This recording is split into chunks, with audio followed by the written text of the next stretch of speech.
Hello and welcome back to the channel. So I figured it would be time for a little bit of an update.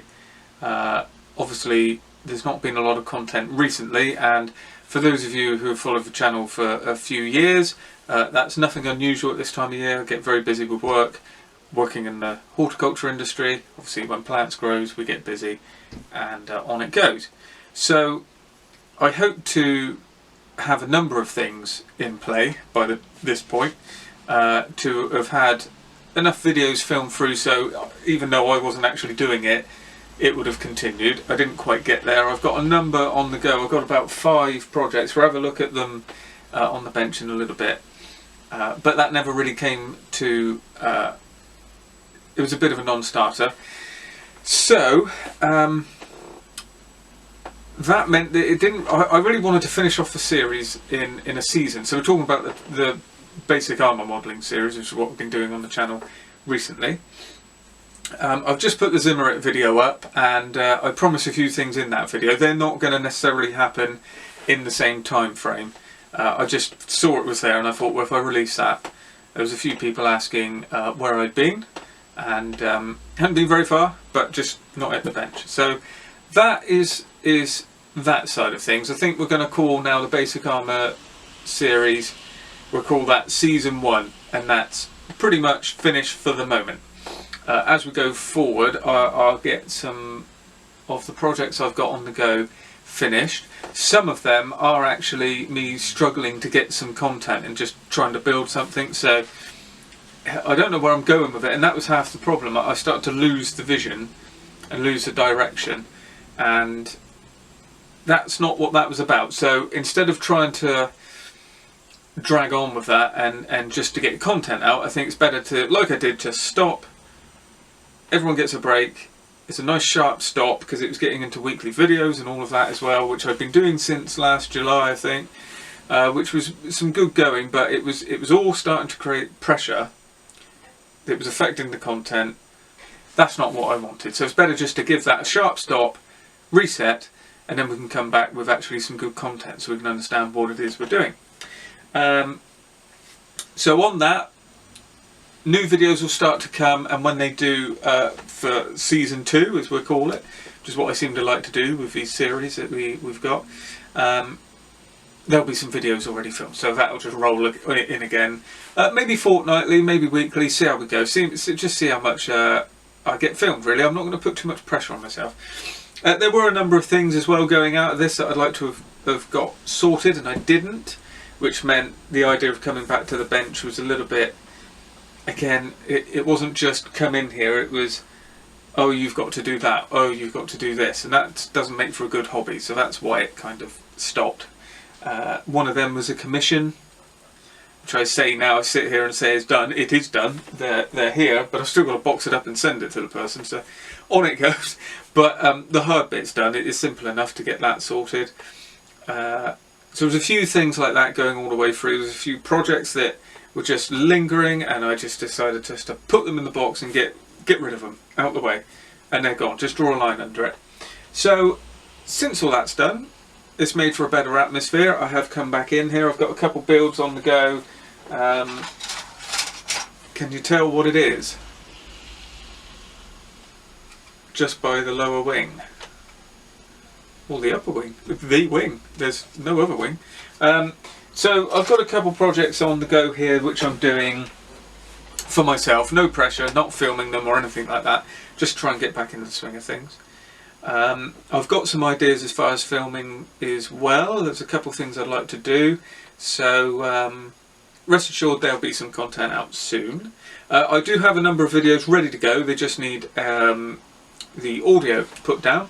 So we've got, you might be able to see, if you can see from this angle, not sure, I might have cropped it in, but in the display cabinet here there is the Airfix P40B. So I've done that one as a Flying Tigers Hawk, all filmed, all done. The first 2 parts were actually already up on the channel, and I hadn't finished it, so I've compiled all of that into one video, taken the pictures of the final build, so I just need to get that edited. That'll be up probably in a couple of weeks. And then there's a couple of tanks that I mentioned as well. So Best thing we can do is head on down to the bench, have a look at a few things that is where we got to with the tanks, and then we'll take it from there. So here we are. Here are the projects that I basically, this is as far as I got towards the end of February, when things started to slow down a bit for me. So what we've got here, you've seen some of these, you haven't seen others. So you've seen the first part of the Crusader. I've now painted that up in the basic desert camouflage, the very light colour that was used. I was worrying about markings and things like that. I've since, again, time is a is a great healer. I'm not really worried about any of this anymore. I was worried about the markings and all that sort of thing. I think we'll just get a dust wash on, finish this, and not worry about it in the sort of essence of what it is, really, a 70s kit. So that one's fine. Again, I've just got to find the... it's not the mojo so much, it's more the time. You know, I don't want to come in here and start doing the dust wash and then not come in for another week and then have to think about where I was. So once I've got a consistent amount of time, that's when we'll start cracking in on these. So this is one that we've it's filmed all the way up to this, and again it's actually not that far off. Just got the tracks to sort out. This is a BT2, which is part of the Russian BT series, and this is one that can actually run on the wheels, so it doesn't need the tracks. So that's what I've done here, and I've changed the posed the steering wheels there at the front to give it a kind of bit more interest, so instead of it just going along. And it was these that were powered. A chain was put around the idler and the last wheel, and then so the idler, well, that's actually the sprocket, sorry, in this sense. So the sprocket would drive this wheel, which would then drive the tank forward. So it would do this when they're on roads and stuff like that to save the tracks. It's quite an interesting concept. So that one's ready to go, and we're using 4BO green from, one's MRP, I think, or are they both MRP? No, I think that's the same colour. So I've used the MRP 4BO. And then this one again is a Hobby Boss T37A, little amphibious tank. Lovely little kit, great little kit, no problems. Or was there? Yes, one problem was with the suspension. So to actually get these bogies in line, I had to kind of fill the inside with super glue. Now, this is one which I was struggling a little bit with. The content's a bit odd. I probably will put it up regardless. But it's not really filmed in the usual way. It's more of me just talking through as I build it in a kind of a bit like this. Imagine me building and talking like this. So it's not as polished as a video, but I'll probably put it up nevertheless. Got an extra track link there, I just noticed. So again, once I get a bit of time, I will get my bearings with these kits and get them finished. And this is another one as well. Now this really is quite nice. I keep coming back to this because I'm quite impressed with how it looks, even though it was there was a bit of a problem, which we'll go into when we get the video. So this is the new Tamiya Panzer IV F. F1, I think they call it. Do they call it an F1 or an F? No, F, which it is. It's not really the F1, it's just an F. It's just a short-barreled F. And this is a great kit, really great. Not without its flaws, but it's good enough. Lots of issues with the paint schemes. They're not quite right in the box. So I spent a bit of time trying to get that correct. And it's the Tropin 1 scheme. But it was used in Russia, and I think the information I got to at the end was that these vehicles were destined for North Africa, but when the Russian front opened, there was a problem, or something like that, that they needed the tanks dispatched there, so they sent them over to Russia in the Africa scheme. These initials anyway, these initial ones sent. I think then they actually used the Tropin 2 scheme. It gets very complicated, let's not get into that. Anyway, it's very nice. This has got the decals on it. It's ready to go into the weathering stage. I've got the tracks painted up. I actually did go through the unbelievable task of smashing it into another tank. This is what happens, you see. I drilled out some holes. There you go. These were actually solid here. And I went through and drilled all of them out. As you can see. If you don't know what we're talking about this. This was not a hole here. It's moulded closed. And it should be a hole.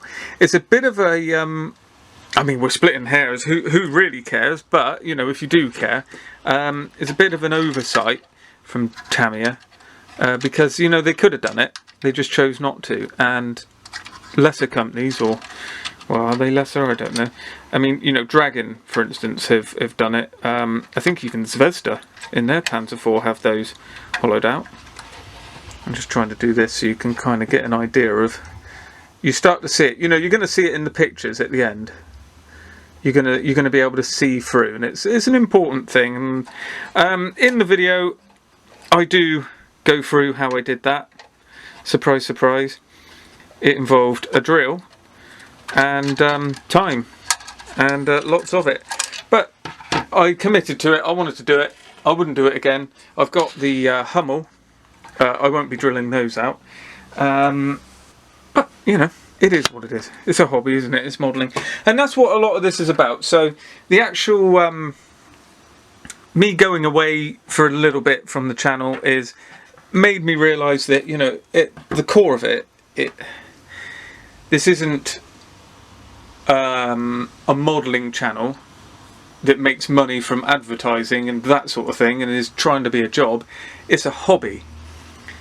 And that's what the core of it is, and that's what makes the channel good. I think that's why a lot of the stuff in the channel is where a lot of people have come from to like the channel from the early days, you know, with the Spanish Civil War stuff. So, not that I'm saying we're going to go back to all of that, but we are going to just take it back down a little notch. I was getting a bit carried away with myself, I think it's fair to say. No, it does happen in the winter. Obviously with the horticulture, as I was saying, very intense summers, but very quiet winters. So, you know, swings and roundabouts, it is what it is, as they say. So, the good news is there is obviously some kits well on through the process, and as soon as I'm into it, I would imagine, you know, give it a month, you'll start to see quite a bit of content coming up. Like I said, there'll be the odd video dropped here and there. May even do the odd review here and there if I can think of something worthy. I did in February get the 2 Cromwells from Airfix turn up, which are really nice kits, bar a couple of silly problems, which, you know, we could discuss at some point. And there is lots and lots and lots in the pipeline going forward. So hopefully you've enjoyed this little update. And it's been a while since I've been on actually my face on camera, so I think that's hopefully you'll all enjoy that. As I say, keep an eye on the channel. There'll be updates coming shortly. And keep an eye out for that video on the Airfix Hawk. And as usual, thanks for watching. And I'll see you in the next video.